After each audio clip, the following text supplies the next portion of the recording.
Hello everyone and welcome back to the channel for another 0-hour video. Operation Red Wedding is finally live, and as just recently discussed on this channel, it adds 5 new weapons to the game, several of which adds a new gunplay dynamic to the game in my opinion, since we get a couple of DMRs.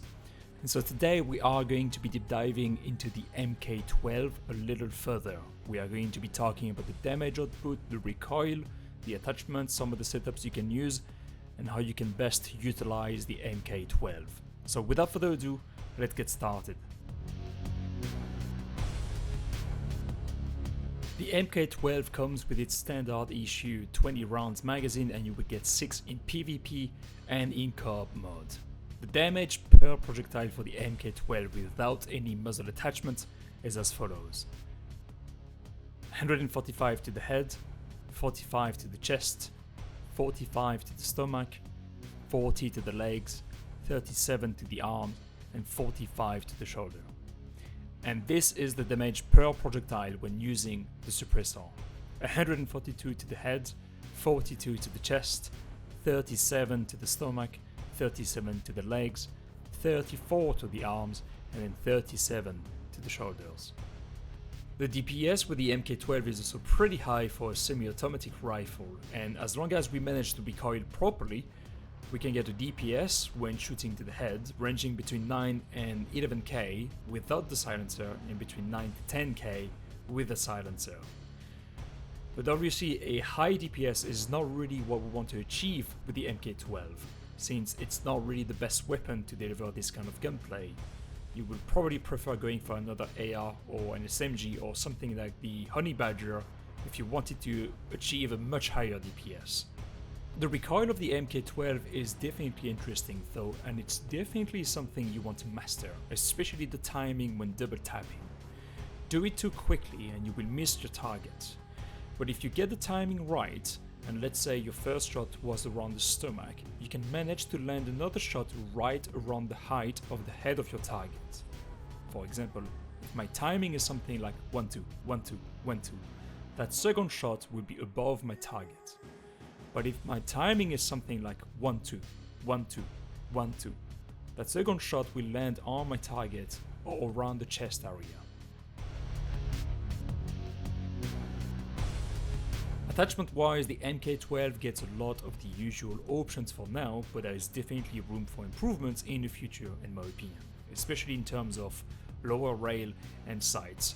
I think the Mk12 could be the perfect opportunity for M7 production to introduce bipods, as well as the option to add multiple lower rail attachments at the same time, so we could have a bipod and a vertical grip, enabling us to stabilize the weapon when being on the move or static. It would, however, make the rifle much heavier, and it would obviously require a bunch of new stuff to be added to the game, such as new mechanics, new animations, and so on, in order to implement this feature properly. It's also missing mid to long range scopes. It will most definitely already benefit from having the 4x ACOG, but I would love to see something like a 1 to 6 times added to the game, and I think it would be just amazing to play with that on the Mk12. If you have been following the channel for a while, you know that what I like the most is providing Overwatch for the rest of my team. I find it to be a very interesting way of supporting my unit, and it requires interesting communication skills. The Mk12 is most definitely an interesting choice for this job, and a weapon that most definitely performs well in open and large areas. It is also a limitation of the Mk12. Due to its size, the Mk12 is not the most ideal weapon for very close quarter combat, and becomes very annoying to operate in tight places where you would prefer using something smaller like the SMGs. The animation of the muzzle hitting the wall is just too annoying and distracting, and something you would rather avoid if taking the lead or breaching. As such, make sure you have a proper setup on your sidearm in case you end up being the last player of your unit who needs to push the objective. So, either stay on Overwatch or at the back of your unit to ensure maximum distance between you and the enemy, especially given the slow rate of fire of the Mk12. Some of my favorite places to operate the Mk12 are obviously on Hotrod Trouble at the top floor balcony, or on Residence through the kitchen on one of the balconies, or on the new map Red Wedding around the main room.